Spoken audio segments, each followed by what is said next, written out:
L'administration Trump est désespérément en quête de guerre contre, bien sûr, tout ce sur quoi Donald Trump avait fait campagne.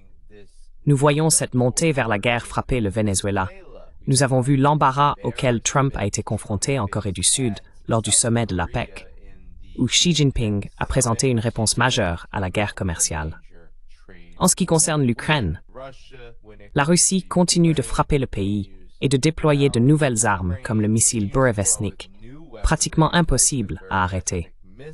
Il peut parcourir plus de 14 000 kilomètres, plus vite que tout système de défense aérienne ne peut l'intercepter, et il peut transporter des armes nucléaires. Ainsi, la Russie et la Chine sont peut-être trop difficiles à renverser pour le moment. Et les États-Unis, sous Trump, s'en prennent à ce qu'ils considèrent comme des cibles plus faciles au Venezuela.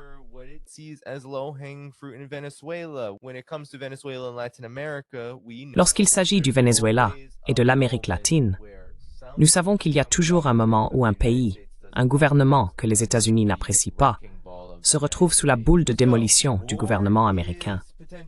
Ainsi, une guerre pourrait potentiellement éclater au Venezuela, et cela pourrait arriver très bientôt. Des rapports indiquent qu'il y a d'importants déploiements de troupes américaines et de porte-avions remplis de F-18 Hornet et de F-35. Un état de préparation règne dans toute la région, à Trinité et Tobago par exemple, que le Venezuela a dénoncé comme servant de base avancée pour une éventuelle opération de changement de régime. Les médias traditionnels affirment que des frappes américaines contre le Venezuela semblent de plus en plus probables. L'administration a identifié des installations militaires au Venezuela, prétendument utilisées pour le trafic de stupéfiants, comme cible potentielle pour ces attaques.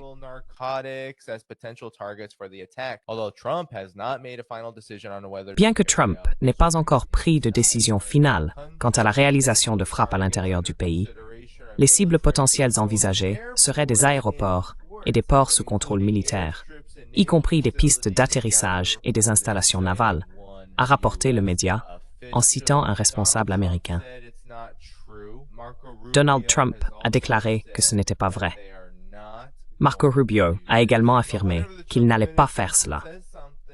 Mais chaque fois que l'administration Trump dit quelque chose de ce genre, on doit se demander si c'est vrai.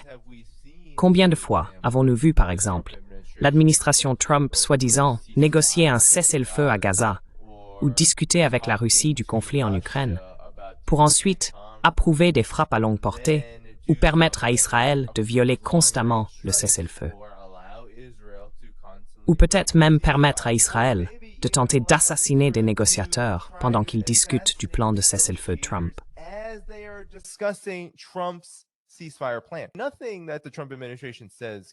Rien de ce que dit l'administration Trump ne peut être digne de confiance. Et j'ai oublié l'Iran. Comment ai-je pu oublier l'Iran? Sous Trump, les États-Unis ont passé des mois à menacer le gouvernement iranien autour de ce prétexte nucléaire. Cette affirmation grotesque, selon laquelle l'Iran était à quelques semaines d'obtenir une arme nucléaire.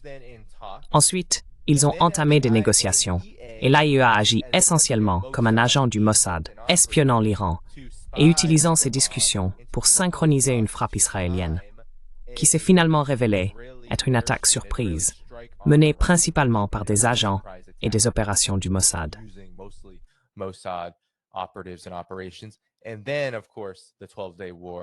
Et puis, bien sûr, la guerre de 12 jours éclate, et les États-Unis mènent leur propre opération Marteau de minuit, ou peu importe son nom. Nous connaissons donc l'histoire. L'histoire, c'est que les États-Unis, sous Trump, utilisent les négociations comme une arme. Ils utilisent leurs mots, leur prétendue ouverture de paix ou leur dénégation de vouloir la guerre, comme un moyen d'endormir les gens avant que la guerre n'éclate réellement. C'est donc cela qu'il faut garder à l'esprit lorsque Trump ou tout autre politicien ou représentant américain affirme qu'il n'y aura pas de guerre, même s'il y a des avions de chasse américains stationnés à Porto Rico et à Trinité et Tobago.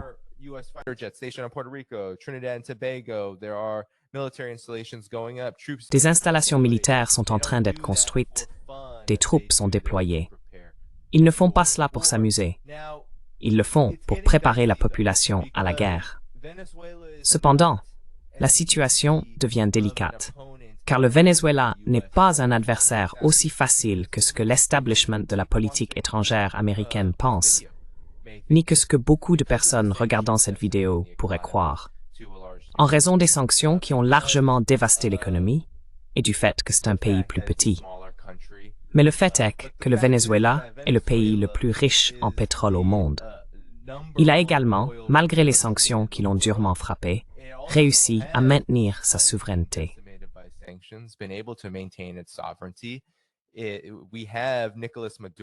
Nous avons, par exemple, Nicolás Maduro, qui mène une vaste campagne pour armer des milices à l'intérieur du Venezuela afin de défendre le pays contre toute incursion américaine. Rappelez-vous, on disait la même chose de Kadhafi. Si Nicolás Maduro était si impopulaire, surtout parmi les Vénézuéliens les plus pauvres, pourquoi demanderait-il à l'armée d'armer des gens qui pourraient ensuite retourner ses armes contre lui et le renverser?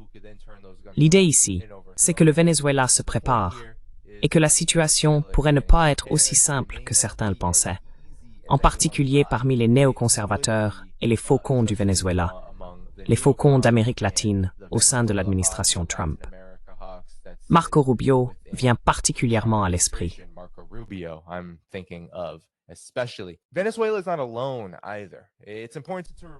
Le Venezuela n'est pas seul non plus.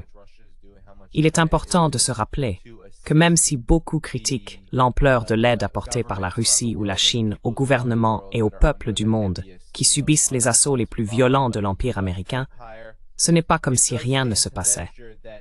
La Russie, par exemple. Il y a eu des rapports à ce sujet. Beaucoup ont trouvé cette histoire. Un avion cargo russe lourd atterrit à Caracas en pleine tension entre les États-Unis et le Venezuela. Très intéressante. Beaucoup de gens l'ont vu et disaient que c'était Wagner. C'était Wagner, n'est-ce pas?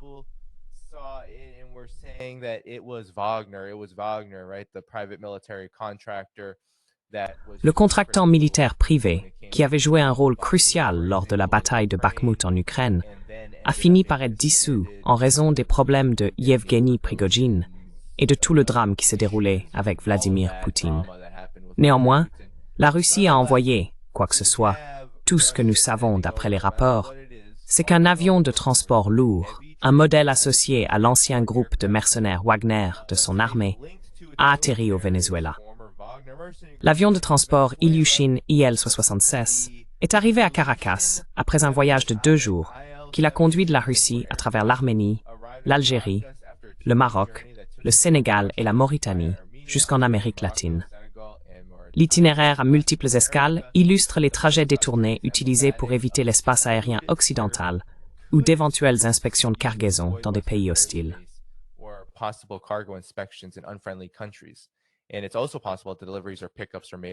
Il est également possible que des livraisons ou des ramassages soient effectués en cours de route, car la Russie dispose d'une présence militaire en Algérie et au Mali. C'est d'ailleurs là que de nombreux anciens combattants de Wagner aident désormais les gouvernements et les nouvelles forces de la CEDEAO dans le Sahel occidental et ailleurs à lutter contre le terrorisme, né des opérations de changement de régime menées par les États-Unis en Libye et en Syrie. Désolé pour cette digression. L'appareil peut transporter jusqu'à 50 tonnes de fret ou 200 personnes, et il est connu pour avoir livré des armes légères, du matériel militaire et même des mercenaires. Les livraisons importantes, comme les systèmes de défense antiaérienne S-400, nécessiteraient probablement plusieurs voyages. Des rumeurs circulent selon lesquelles ce serait le cas. Des systèmes de défense antiaérienne seraient en route vers le Venezuela.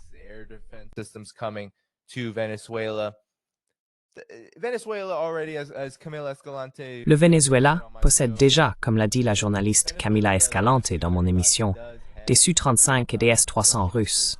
Bien sûr, aucun système de défense aérienne n'est infaillible. Nous l'avons vu à maintes reprises, que ce soit en Iran ou en Ukraine par exemple. Cela ne signifie pas qu'il va gagner la guerre aérienne, n'est-ce pas? Mais le problème du Venezuela, c'est que l'opposition n'y est en réalité pas très populaire. C'est important. Et le Venezuela, est un endroit incroyablement difficile pour mener une guerre conventionnelle. C'est un problème auquel les États-Unis sont confrontés partout dans le monde. Les États-Unis ont vraiment besoin de types d'opposition, de mandataires.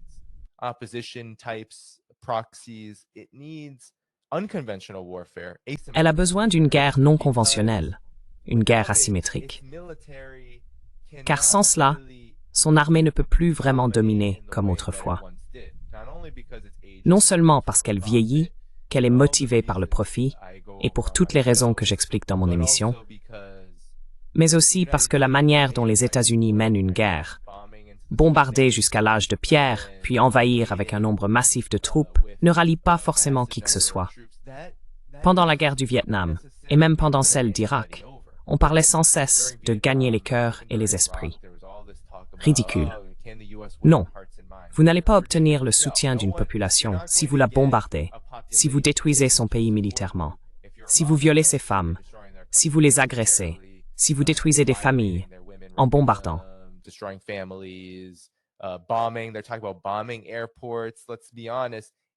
Il parle de bombarder des aéroports. Soyons honnêtes, il s'agira d'aéroports civils. C'est ce que font les États-Unis. Ils disent « Oh, c'est une cible militaire », alors qu'en réalité, il s'agit d'une institution civile et d'infrastructures civiles. Ils s'inspirent souvent largement de la stratégie d'Israël. Et bien sûr, il est souvent difficile de savoir qui est le père et qui est le fils dans cette relation. Néanmoins, cela devient un point central, car on dit que le Venezuela a demandé l'aide de la Russie, de la Chine et de l'Iran. De nombreux grands journalistes se sont rendus au Venezuela et ont documenté la relation irano-vénézuélienne comme étant très étroite sur le plan militaire, notamment avec le commerce de drones.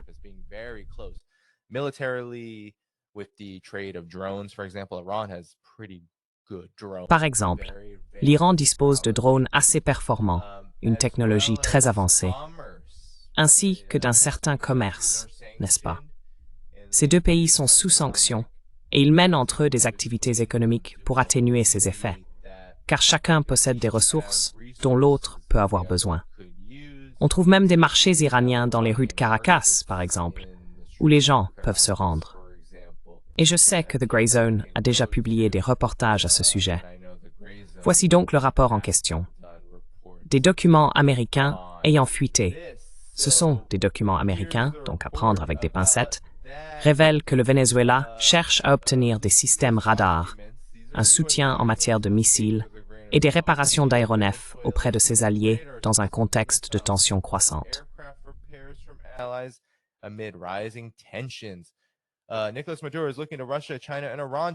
Nicolás Maduro se tourne vers la Russie, la Chine et l'Iran pour renforcer les capacités de défense affaiblies de son pays.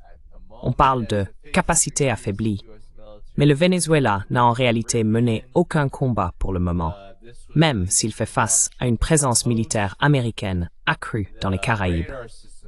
Cette information a été divulguée au Washington Post. Des systèmes radars, des réparations d'aéronefs et des approvisionnements en missiles sont demandés. Apparemment, ces requêtes ont été transmises dans une lettre adressée à Vladimir Poutine, président de la Russie, devant être remises lors de la visite d'un haut conseiller à Moscou plus tôt ce mois-ci, ou peut-être l'a-t-elle été pendant cette visite.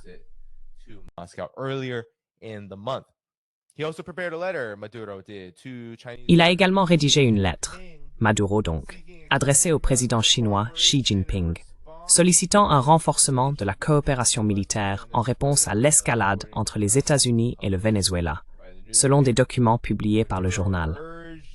Maduro a exhorté Pékin à accélérer la production par les entreprises chinoises de systèmes de détection radar afin de renforcer les défenses du Venezuela. Cela semble d'ailleurs assez tiré par les cheveux. Les documents ajoutent que, dans cette missive, Maduro a souligné la gravité de l'agression américaine perçue dans les Caraïbes, présentant une action militaire des États-Unis contre le Venezuela comme une action contre la Chine en raison de leur idéologie commune. Voilà ce qu'on nous rapporte. So that's what we're being told. Et cela pourrait être fabriqué à certains égards, parce que, eh bien, il ne serait avantageux que pour les élites de Washington de relier le Venezuela à chaque adversaire. Nous l'avons déjà vu, n'est-ce pas? Le Venezuela est lié au Hezbollah parce qu'il soutient la résistance palestinienne. Et nous avons ensuite vu des affirmations selon lesquelles le Hezbollah ferait passer du fentanyl de Chine au Venezuela. Tout cela relève d'une insinuation très grossière, vulgaire et inefficace à bien des égards. Mais malgré tout, c'est ce que font les États-Unis. Leur machine de propagande transforme cela en un nouveau théâtre de guerre froide. Cependant, il est important de noter que la Russie et la Chine entretiennent effectivement des relations profondes. La Chine a un partenariat tout temps avec le Venezuela, ce qui signifie que le Venezuela la considère comme l'un de ses alliés prioritaires, partenaires commerciaux et un pays avec lequel ils souhaitent construire et prospérer ensemble.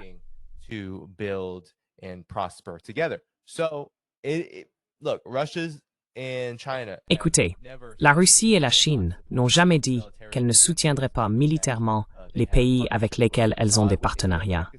Nous l'avons vu avec l'Inde et le Pakistan lors de ce conflit. C'était en 2020 ou en 2024. Vous savez, nous avons vu ce qui s'est passé quand le Pakistan a utilisé les JCC chinois. Ces avions plus anciens étaient censés être extrêmement efficaces, et ils ont même détruit un appareil militaire français. Donc vous voyez, ce n'est pas quelque chose qu'il faut écarter d'un revers de main. Le Venezuela reçoit probablement une aide militaire de quelqu'un, car il ne va pas tout construire localement, surtout compte tenu du fait qu'il est sous sanction, ce qui le désavantage. Mais malgré tout, cela devient une véritable menace.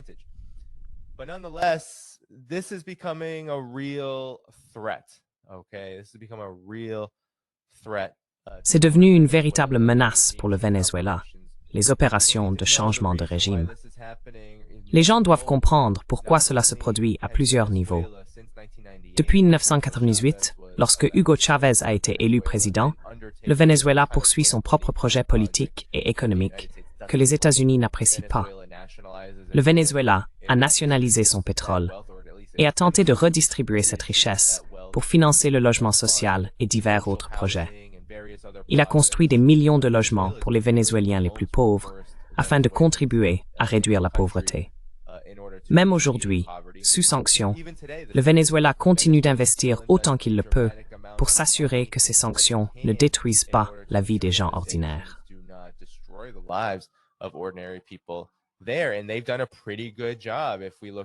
Et ils ont fait un assez bon travail si l'on regarde les chiffres économiques. Ne regardez pas les chiffres de la monnaie, car les sanctions, bien sûr, vont fausser cela. Mais en ce qui concerne la manière dont le Venezuela a réussi à protéger les moyens de subsistance de son peuple, il a fait un travail correct malgré les sanctions, la migration forcée et tous les autres problèmes qui l'ont frappé. Voilà donc une première raison. Le fait est que le système politique et économique du Venezuela est une abomination pour ce que veulent les États-Unis, c'est-à-dire un serviteur. Ils veulent que le gouvernement vénézuélien leur soit soumis. Ils veulent qu'un agent de la CIA y retourne. Pendant la première administration Bush, ils ont enlevé Hugo Chavez. La CIA l'a enlevé. Mais que s'est-il passé ensuite? Le peuple est descendu dans la rue, il a exigé son retour et il a été rendu.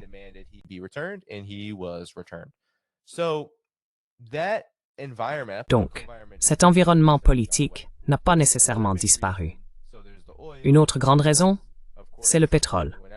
Chaque fois qu'il y a une grande quantité de pétrole, même si les États-Unis ne veulent pas tout consommer pour eux-mêmes, s'ils peuvent contrôler le marché pétrolier et le manipuler, c'est en grande partie ce dont il s'agit dans le système du dollar. Cela donne à l'Empire américain une plus grande capacité à influencer à la fois le marché mondial et ses entreprises géopolitiques. Ainsi, si le Venezuela pouvait tomber sous sa domination, il serait en mesure de contrôler les choses de manière similaire à la façon dont l'Arabie saoudite pompe du pétrole pour faire baisser les prix ou ferme le robinet lorsque les prix doivent être plus élevés.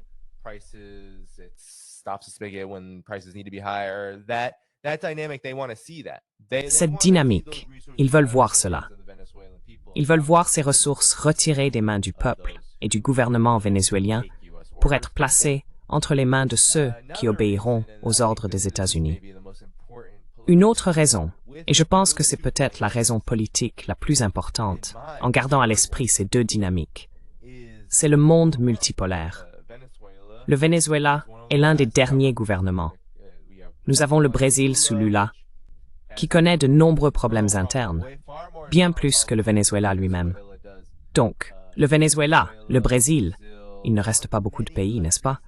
Nous avons vu l'Argentine tomber entre les mains du libertarien Javier Milei, qui ne fait que prendre les renflouements américains, dépouiller entièrement le pays de ce qui lui reste et le vendre au plus offrant.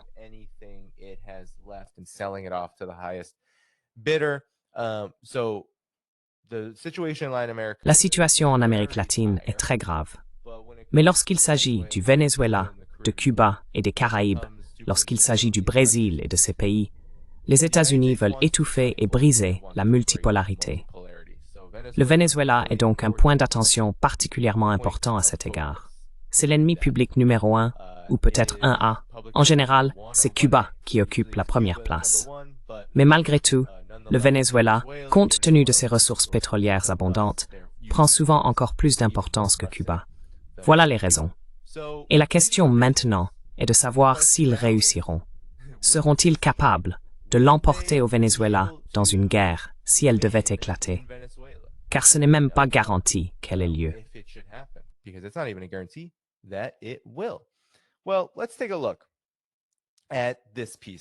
Eh bien, examinons cet article. Je voulais le montrer parce qu'avec tout cela en tête, je pense qu'il est important de se demander, est-ce que cela va se produire? Cela vient du Christian Science Monitor, une source très institutionnelle, d'accord? Ce n'est pas un média pro-Venezuela ou pro-monde multipolaire, c'est le Christian Science Monitor. Et je veux simplement citer un passage en particulier. Les défis du changement de régime. Le voici. Tout le contexte est là. Des forces américaines s'entraînent au large de Trinité et Tobago. Le destroyer lance-missile USS Gravely y a fait escale. Des forces d'opération spéciales ont également été aperçues dans la région. Et l'arrivée du Gerald Ford ajoute 5000 marins, en plus des 10 000 soldats stationnés à Porto Rico. Mais ce n'est pas une mince affaire, n'est-ce pas?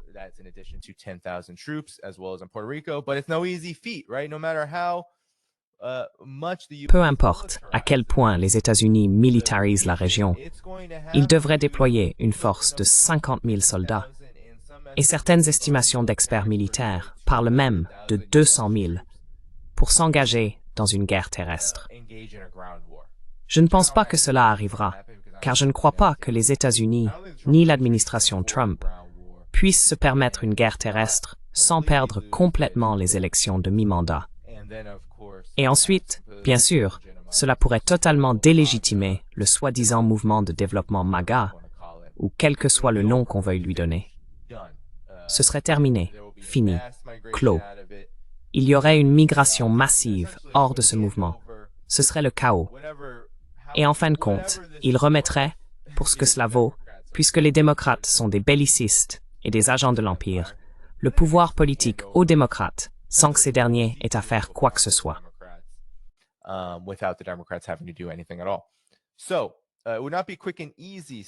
Donc, ce ne serait ni rapide ni facile, dit le président du dialogue interaméricain. Ce serait prolongé. Il n'y a pas d'appétit pour la mort chez les démocrates, des troupes américaines aux États-Unis, pour des soldats américains mourant sur le sol vénézuélien. Et c'est un élément important, n'est-ce pas? La taille du Venezuela, son relief, ses centres urbains, ses forêts tropicales. La guerre terrestre y est très difficile. Les troupes devraient affronter plusieurs groupes armés, dont le sort est étroitement lié à celui de Maduro, disent-ils, y compris des groupes impliqués dans l'exploitation minière illégale. Il y a beaucoup de propagande ici. Le fait est que, ce qu'ils disent vraiment, c'est que d'abord ces groupes armés, ces milices, sont nos gens, et ces gens vont riposter. Il faudra donc s'en occuper. Beaucoup de personnes vont mourir, y compris des soldats américains. Et, vous savez, ce n'est même pas pour dire comment. Je dis toujours cela à tout le monde. Que se passe-t-il si les États-Unis voient quelque chose couler ou être abattu? Que se passe-t-il si un avion américain est abattu? Que se passe-t-il si un destroyer américain est touché? C'est un gros problème. Les États-Unis ne peuvent pas gérer cela politiquement. C'est un empire très fragile en ce moment, très sensible. Son exceptionnalisme est constamment remis en question à travers le monde. Le génocide à Gaza l'a anéanti. Le conflit en Ukraine a révélé sa faiblesse militaire, son incapacité à faire quoi que ce soit contre la Russie. La Chine, elle, ne cesse de croître de manière exponentielle. Ses réussites s'accumulent encore et encore, et elles dépassent tout simplement les États-Unis. L'Empire américain est très, très, très sensible.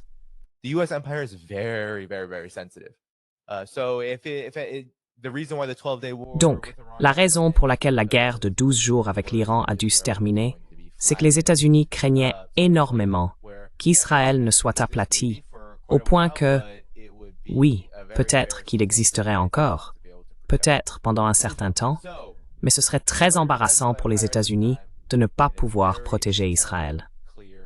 L'Empire est donc très fragile en ce moment, et il est très incertain que les États-Unis puissent même supporter, politiquement, la perte d'un avion de chasse américain, un F-35, un F-16, ou le naufrage d'un destroyer américain. Si cela arrivait, que se passerait-il ensuite? Une escalade totale, une erreur de calcul complète et désastreuse. Quoi qu'il en soit, ce ne serait pas bon, n'est-ce pas? Cela mènerait à un effondrement des marchés, à une crise économique. Cela conduirait à une situation politique intenable. C'est pourquoi les frappes aériennes sont plus probables. C'est ainsi que les États-Unis préfèrent généralement agir. Envoyer ces F-18 Hornet, lancer ces missiles de croisière.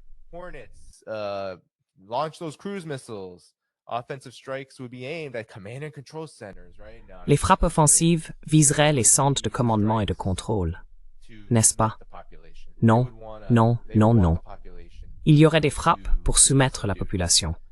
Ils voudraient que la population soit soumise. Mais ce ne serait pas facile, car que se passe-t-il quand on bombarde un peuple dans un pays? Ces gens ne vont pas vous apprécier. Ils vont vous détester encore plus. Et cela pourrait, si les États-Unis décident, c'est mon évaluation, si les États-Unis décident de s'impliquer militairement dans un bourbier au Venezuela, entraîner une conséquence. Toute la région d'Amérique latine deviendrait plus unie que jamais contre l'Empire américain. En ce moment, la situation politique en Amérique latine n'est pas facile.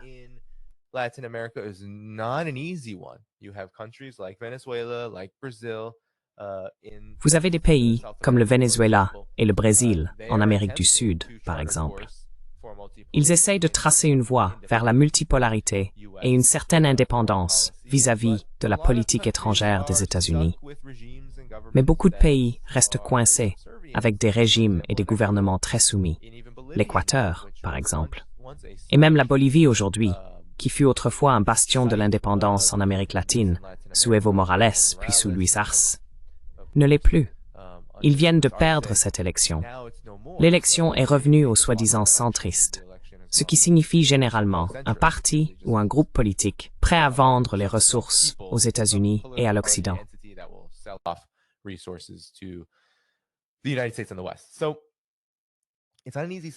Donc, ce n'est pas une situation facile, mais il s'agit d'indépendance, de peuples qui valorisent la souveraineté. Si les États-Unis bombardent et créent une situation qui les fait apparaître comme les bellicistes qu'ils sont, eh bien, beaucoup de gens vont se rassembler autour d'un autre projet politique. C'est généralement ce qui se passe. C'est pourquoi ces guerres se retournent sans cesse contre eux et échouent. Alors vous savez, maintenant je veux passer à autre chose. Nous avons ici de nombreux éléments. Nous avons, comment le monde multipolaire gère-t-il cela? La Russie et la Chine soutiennent continuellement le Venezuela, économiquement, militairement, et l'Iran aussi. Nous avons la question de savoir si l'armée américaine est même capable de faire cela. Mais nous avons aussi, je pense, la guerre de propagande qu'il faut vraiment examiner. D'accord?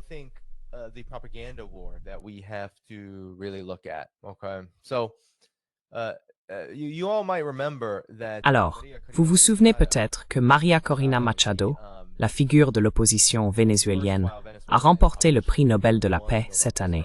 récemment en fait. C'était quoi, le mois dernier? Donc c'est une figure de l'opposition, et elle n'est pas pour la paix. C'est une va-t-en-guerre.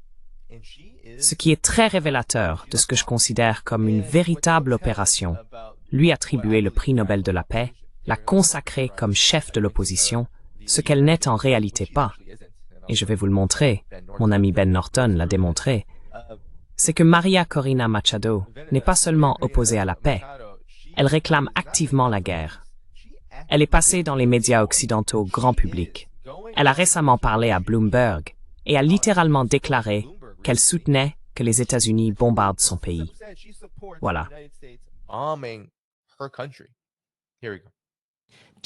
Soutenez-vous des frappes militaires américaines sur le territoire vénézuélien dans le cadre de ce que vous appelez un processus? Je crois que l'augmentation de la pression et l'escalade en cours sont le seul moyen de forcer Maduro à comprendre qu'il est temps de partir. Voilà.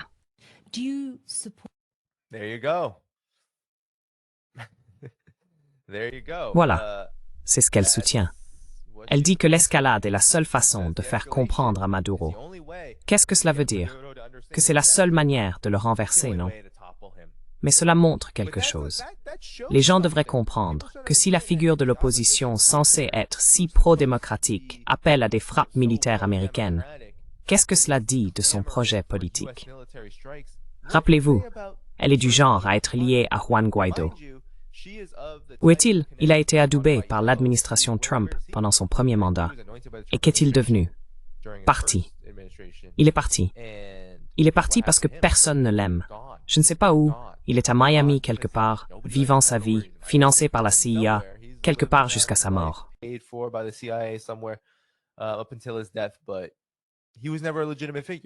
Mais il n'a jamais été une figure légitime. C'était un implant. Madame Machado ici montre ses véritables forces et met aussi en évidence la faiblesse du projet politique de l'opposition, car il ne devrait pas avoir à compter sur des frappes militaires américaines. Pourquoi ne pas simplement le faire par des élections? Oh, eh bien, c'est tellement réprimé, tellement opprimé. Je suis désolé, mais il n'y a pas seulement 12 ou 13 ans. Le même système politique que Jimmy Carter a qualifié de l'un des plus démocratiques au monde. C'est lui qui l'a dit. C'est un Américain, un ancien président des États-Unis. Le Venezuela a des élections. Le Venezuela a un système de vote. À mon avis, je pense qu'il est bien plus démocratique que celui des États-Unis. In my opinion, I think it's far more democratic than the United States. But even if it wasn't, it still exists. Mais même si ce n'était pas le cas, cela existe toujours. Et si l'opposition est soutenue par les États-Unis, alors pourquoi ne pas essayer de la manipuler pour gagner électoralement? Eh bien parce que, peu importe à quel point on manipule un système électoral, il faut toujours que des gens votent pour vous. Et des personnes comme Machado n'ont pas ce niveau de soutien. Je vais simplement vous montrer ce que Ben Norton a écrit à ce sujet. Il a dit que Maria Machado promet de privatiser le pétrole, que les entreprises américaines vont gagner beaucoup d'argent et qu'elle est la lauréate du prix Nobel de la paix. Je veux vous montrer ce qu'il a dit à propos des élections, car c'est important. Avec qui elle travaille réellement, l'administration Trump. Allons-y. Here we go. Working within the Trump administration to Travailler au sein de l'administration Trump pour renverser le gouvernement. Le problème, c'est qu'elle n'est même pas la figure politique d'opposition la plus populaire. En 2012, elle n'a obtenu que 3,66% des voix au sein de l'opposition. Donc, ce n'est même pas contre Maduro, c'est à l'intérieur des partis d'opposition. Et voici les résultats. C'était Enrique Capriles qui, pendant un temps, était considéré comme le modéré, soi-disant pro-américain, pro-démocrate et prétendument défenseur de la démocratie. Capriles condamne en réalité des personnes comme Machado parce qu'elles sont violentes. Ce sont elles qui dirigent les guarimbas au Venezuela. Cela s'est aussi produit au Nicaragua.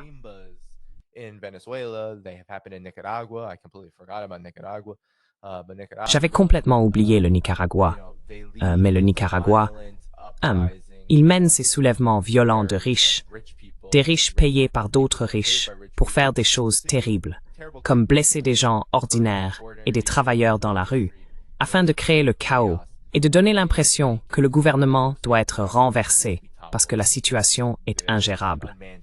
En gros, des acteurs de crise avec de vraies conséquences pour la population. C'est ça qui elle est. Une grande partie des gens qui veulent une solution militaire, qui veulent qu'il y ait une invasion, ne vivent pas au Venezuela, dit Capriles. Ils ne considèrent même pas quelles en seraient les conséquences. Des vies humaines sont perdues. Voilà la véritable opposition, non? L'organisation qu'elle soutient est financée par le National Endowment for Democracy depuis 2003. Et regardez, la voilà avec George W. Bush.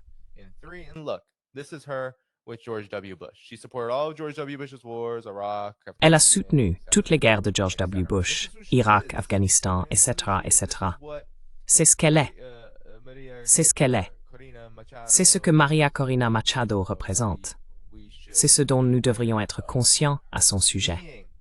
Et la raison pour laquelle je voulais en parler, c'est que le modèle que les États-Unis ont actuellement pour le Venezuela n'est pas bon. Il n'est pas stable. Il n'y a rien de planifié à ce sujet.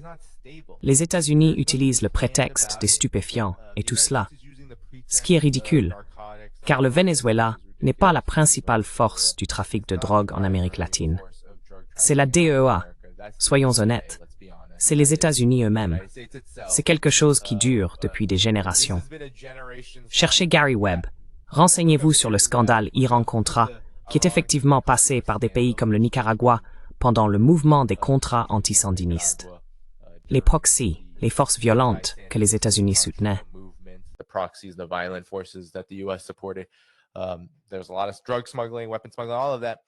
Il y avait beaucoup de trafic de drogue, de contrebande d'armes, tout cela.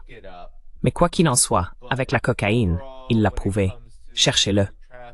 Mais dans l'ensemble, lorsqu'il s'agit du trafic de drogue dans des endroits comme la Colombie, par exemple, et d'autres parties de l'Amérique latine, les États-Unis y jouent un rôle important.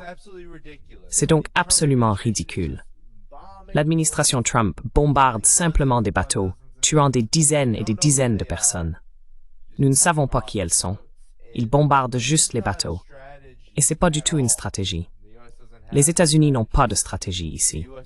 Les États-Unis vont simplement essayer, comme le dit Trump, de tous les tuer. Et espérons-le, en les tuant tous, le gouvernement du Venezuela se soumettra. Voilà la politique. Voilà l'orientation. That is the policy. That is the orientation.